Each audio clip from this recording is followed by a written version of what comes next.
as though they were winning. In their own personal lives, they were getting nowhere. They were getting disenfranchised, in a sense, as experts took over decision-making for them in all kinds of fields. So this was psychology at use, planned before they even implemented the sports. When radio came along, of course, they used that to the maximum. Sports for the men, soaps basically for the women, and then in came television, as I say, with its alpha state, its hypnotic state. And sure enough, around the 1960s, really, 50s and 60s, it took off. It really, really took off. And men became glued on Saturday nights to the sports shows. A culture industry, which is called by its own the culture industry. The Soviet Union had a department called the culture industry. Their actors and directors were called the cultural leaders, because they would, like a computer, people are like computers, all you have to do is keep giving them new updates every so often, and you can change an entire country or a nation or a block of nations who are all getting the same upgrades at the same time along certain paths. Today we call it political correctness. Most people want to belong to their peer group. They want to be the same as everyone else when it comes to opinions. In fact, they judge their own personal sanity by bouncing ideas off their neighbors and friends who will answer back and agree on these same topics in kind. It doesn't matter if the topics or what you're given are facts or utter nonsense, as long as everyone agrees at the same time. You'll say, well, I'm sane, and your friends will all agree because they've had the same information given to them. But they've been programmed, and I'm sad because I know that it's hard for people like that to take an interest, a serious interest in world affairs, to take a serious interest in what their elected officials are doing.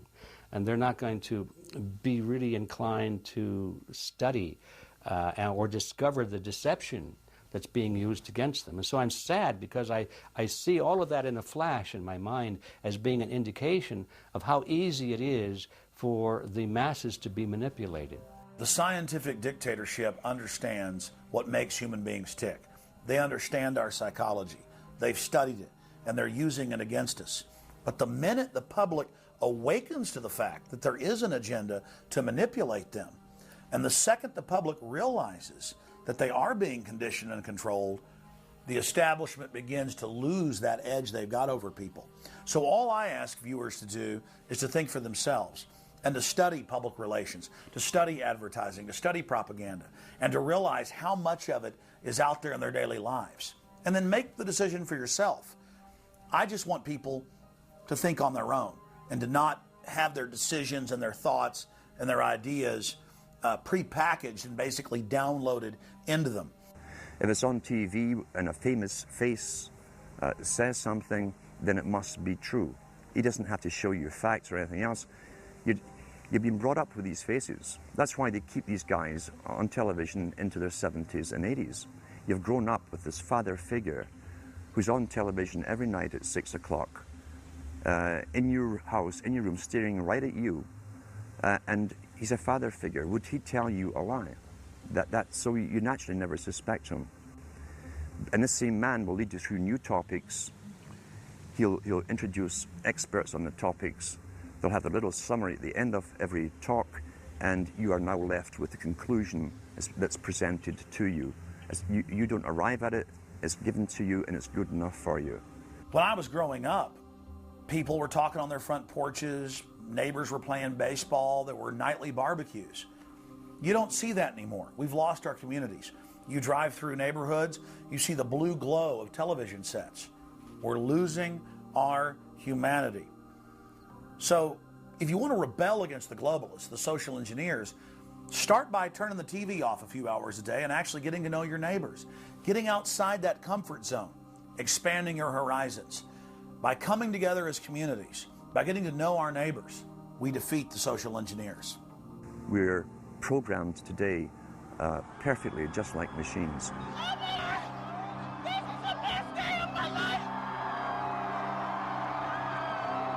We tie this in with the Presidency Brzezinski said in Two Ages, now this guy was way up with the NSA.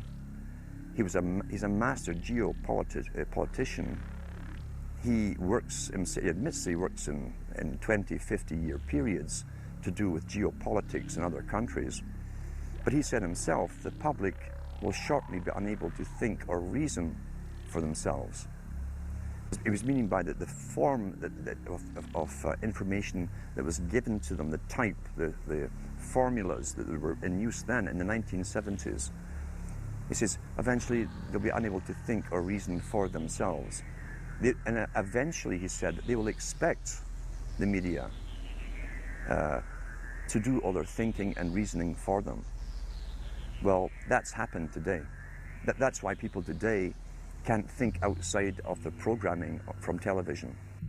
Zbigniew Brzezinski, Obama's main foreign policy advisor, talks about how a cult of personality can be artificially manufactured to influence the masses.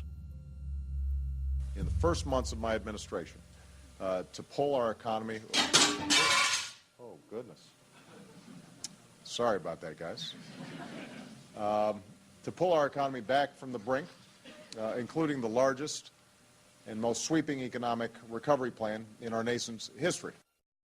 We're gullible, but we're also willingly gullible.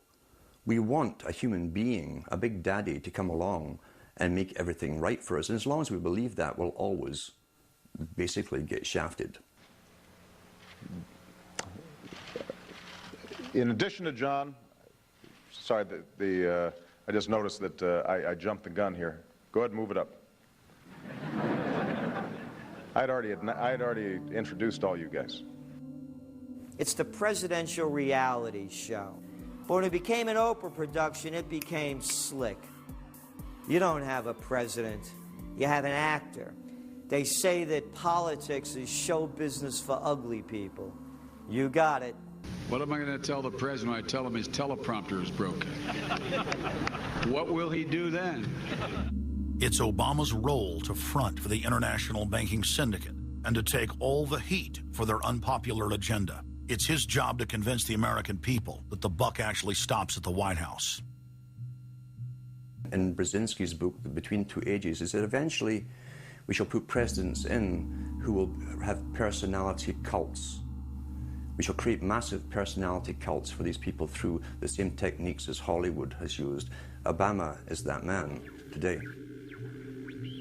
The globalists, who know that Obama is going to promote their plan, want to make him such a superhero that nobody will question what he's doing. They'll be so preoccupied with who he is, or where he is, or what he's saying, or what he's wearing, or something like that.